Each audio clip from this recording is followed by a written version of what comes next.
तो जैसा कि हमने इंट्रोडक्शन में लिखा है कि हम टर्बो मशीन कर रहे हैं, तो इससे पहले तो हम ये जान लेते हैं कि टर्बो मशीन कर क्यों रहे हैं। और ये भी लिखा है मैंने कि RSMSB जेई का सिलेबस चालू कर रहे हैं फ्लूइड मशीनरी से। तो सबसे पहले आपको सिंपली एक इंट्रोडक्शन देता हूँ मैं RSMSB के बारे में।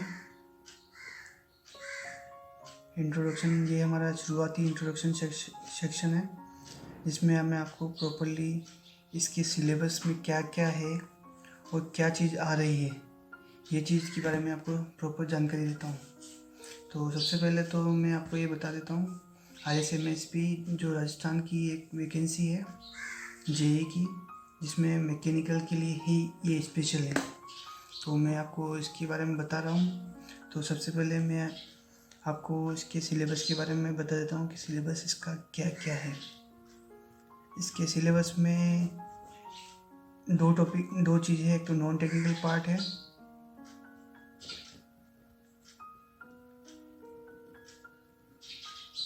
है और दूसरा जो है टेक्निकल पार्ट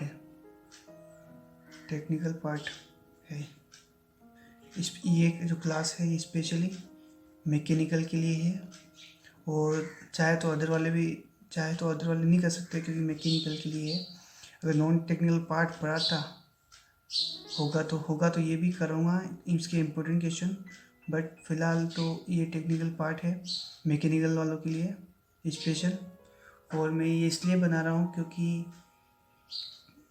अभी तक किसी ने भी RSMSB की जेई की कोई प्रिपरेशन का कोई लेक्चर नहीं बनाया यूट्यूब पे, और ना ही कोई दिख रहा है। केवल वो MCQ से प्रैक्टिस करा रहे हैं। MCQ से प्रैक्टिस कराने से फ़र्क तो नहीं पड़ेगा, बट थोड़ा कॉन्फिडेंट कम आएगा, क्योंकि हम सिर्फ MCQ कर रहे हैं, हमें इतना कॉन्फिडेंट नहीं है कि यही क्वेश्चन आएंगे।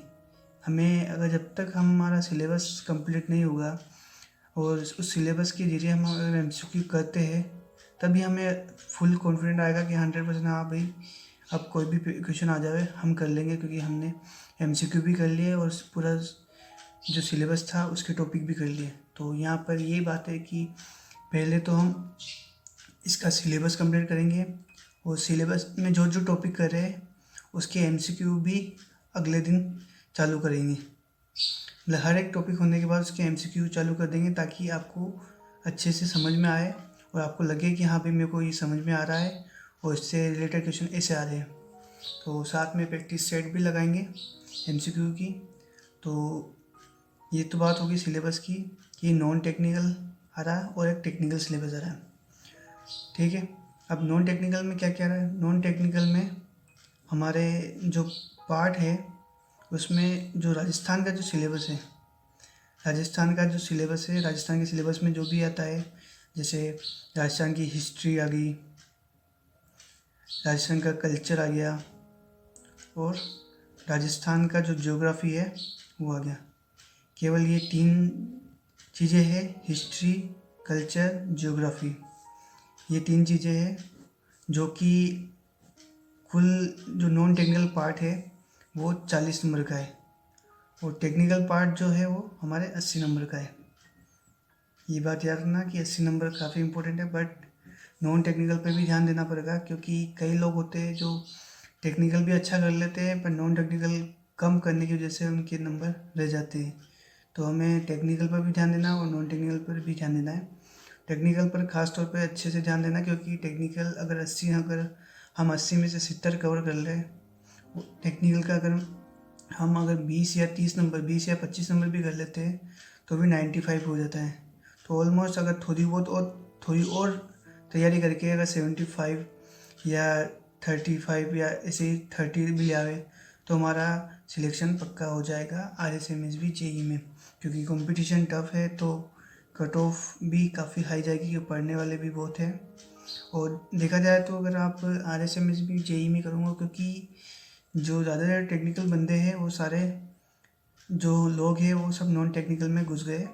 कुछ एक ही बचे हैं जो टेक्निकल ले रहे हैं, बाकी सारे जो है नॉर्मली देखा जाए तो कोई LDC कर रहा है, कोई अदर एग्ज़ाम है तो कोई गेट की कर रहा है, पता नहीं क्या क्या कर रहा है, लेकिन वो फिक्स एक फोकस नहीं कर, जो भी चीज़ करो ना वो एक फोकस होकर करो। अगर आप एक चीज़ पर फोकस होकर करोगे तो आपका उसमें सिलेक्शन है।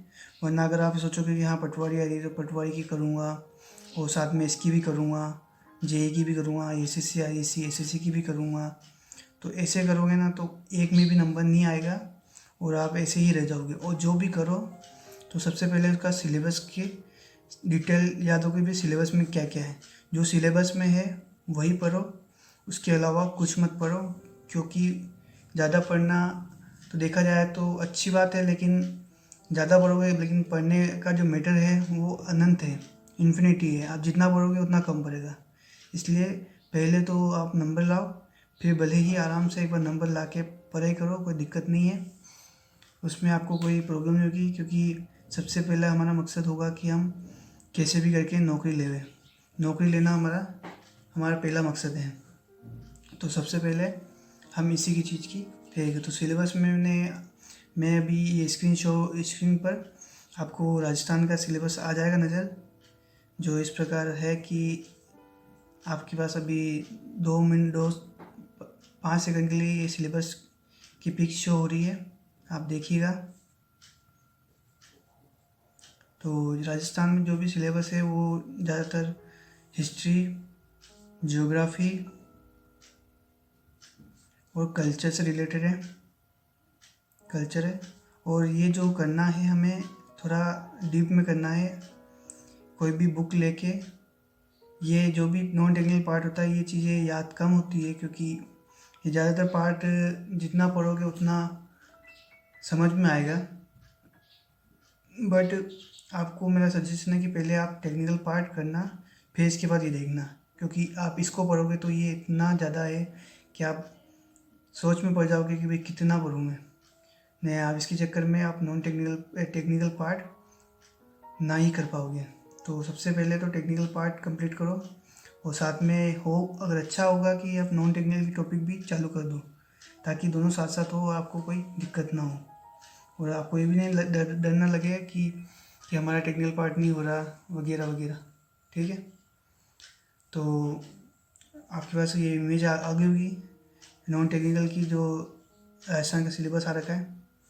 अब दूसरा पार्ट है हमारा टेक्निकल। टेक्निकल में अलग अलग सब्जेक्ट है इसमें, जैसे टोम है, टोम या डोम बोलते हैं जिसे, टोम या डोम हो गया।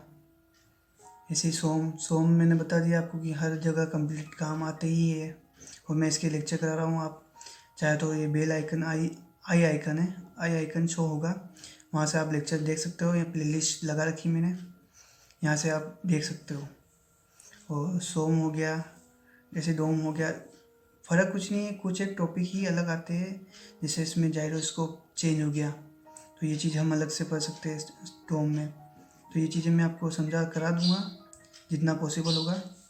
ऐसे ही फ्लूइड मशीनरी का टॉपिक है, जिसे हम बोलते हैं जनरली, इसमें टर्बो मशीन दे रखा है। टर्बो मशीन का एक पार्ट है फ्लूइड मशीनरी भी, तो ये भी एक टॉपिक है, और हम इसी टर्बो मशीनरी को करेंगे। जैसा कि मैंने बताया था कि फ्लूइड मशीनरी का लेक्चर एक क्लास चालू कर देते हैं, तो वही चालू करेंगे, टर्बो मशीन का ही हम क्लास लेंगे। फ़िलहाल तो अभी इंट्रोडक्शन है, तो मैं आपको ज़्यादा नहीं बताऊंगा, पहले सिलेबस डिस्कशन हो जाए, फिर उसके बाद ही सब कुछ होगा। तो ये हो गया। ऐसे ही आप देख लेना, मैंने पूरा इस इमेज लगा देता हूँ, आप पूरा सिलेबस देख लेना, आप इसका स्क्रीनशॉट ले लेना, ताकि आपको समझ में आवे कि हाँ ये टॉपिक है। मैं प्रॉपर जो भी सिलेबस है उसका टॉपिक वाइज करूँगा, जो जो टॉपिक है उसमें सिलेबस में वो करूँगा। इस जो मैं नया जो कोर्स कर रहा हूँ फ्लूइड मशीनरी का, हर एक का टॉपिक वाइज रियलाइज़ करूँगा, ताकि आपको कोई प्रॉब्लम ना हो। तो ये तो हो गई हमारी बात इसकी सिलेबस की, आपने देख लिया होगा। और एक बात और कहनी थी कि अगर कोई भी चीज़ तैयारी कर रहे हो ना, तो फर्स्ट ऑफ ऑल तो सिलेबस देख लिया आपने, और सिलेबस के जो टॉपिक है वो चीज़ के नोट्स बनाओ, जो कि मैं नोट्स में आपको प्रोवाइड करा दूँगा और आपको लेक्चर भी प्रोवाइड करा दूँगा, तो वो भी आप वहाँ से बना लेना कॉपी करके, या इसको समझ के अपने हिसाब से बना सकते हो। अपने हिसाब से समझ के बनाओगे तो ज़्यादा बेटर होगा। फिर भी मैं आपको सिलेबस प्रोवाइड करा दूँगा, जो भी मैंने बनाए हैं नोट्स वो आपको प्रोवाइड करा दूँगा, ताकि आपको कोई दिक्कत ना हो सिलेबस जानने में। और दूसरी बात, जो भी चीज़ कर रहे हो और उसके साथ हम सिलेबस जो टॉपिक कर रहे हैं उसके हम एमसीक्यू भी लगाएंगे अगले लेक्चर में, ताकि हमें वो चीज़ कंफर्म पक्की हो जाए और हमें कोई डाउट ना हो। छोटे मोटे क्वेश्चन होते हैं जो कई बार आउट ऑफ हो जाते हैं, वो चीज़ भी हम उसमें डिस्कस कर लेंगे एमसीक्यू में, और आपको वो अच्छे से समझ में आ जाएगा। ठीक है, तो ये हुई हमारी दूसरी बात। और तीसरी बात ये है कि अगर कुछ भी प्रॉब्लम आए आपको तो मुझे कमेंट बॉक्स में मैसेज कर देना कि सर ये मुझे समझ में नहीं आ रहा, तो मैं आपको उस चीज़ के बारे में डिटेल में वापस समझा दूंगा कि ये प्रॉब्लम का सॉल्यूशन ये होगा। और इतना डरे नहीं कि सर कैसे होगा इतना सारा सिलेबस, आप धीरे धीरे होगा, एकदम से तो नहीं हो सकता ना। और अभी तो दिसंबर में है, तो होगा तो मैं फटाफट इस फ्लूइड मशीनरी को निपटा दूंगा।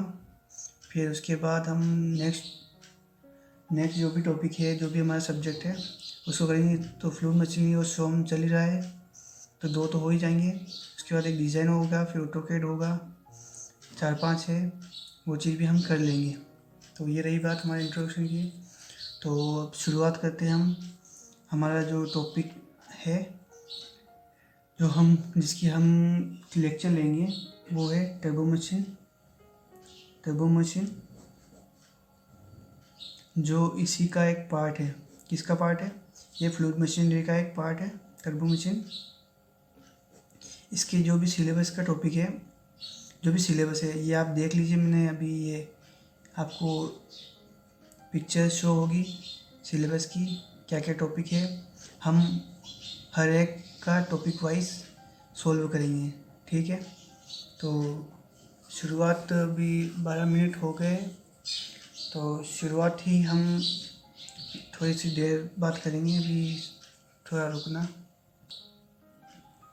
हाँ, तो वैसे शुरुआत तो अभी कर सकते हैं, बट मैं सोच रहा हूँ कि ये केवल इंट्रोडक्शन पार्ट था, तो इसे इतना ही रहने दें। नेक्स्ट लेक्चर से हम जो टॉपिक है हमारा टर्बो मशीन, उसको करेंगे चालू नेक्स्ट टॉपिक से। तो ठीक है, ये केवल हमारा इंट्रोडक्शन पार्ट था, तो इसमें मैंने आपको सारा सिलेबस समझा दिया, क्या और कैसे करना ये बता दिया। तो ठीक है, आपको कैसा लगा लेक्चर, और आप क्या सजेशन, आगे मैं क्या कर सकता हूँ और अच्छा, ये भी बताना, क्योंकि आपका सजेशन ही मुझे इम्प्रूवमेंट देगा कि मुझे क्या नया करना है। ठीक है, ओके, थैंक यू, बाय।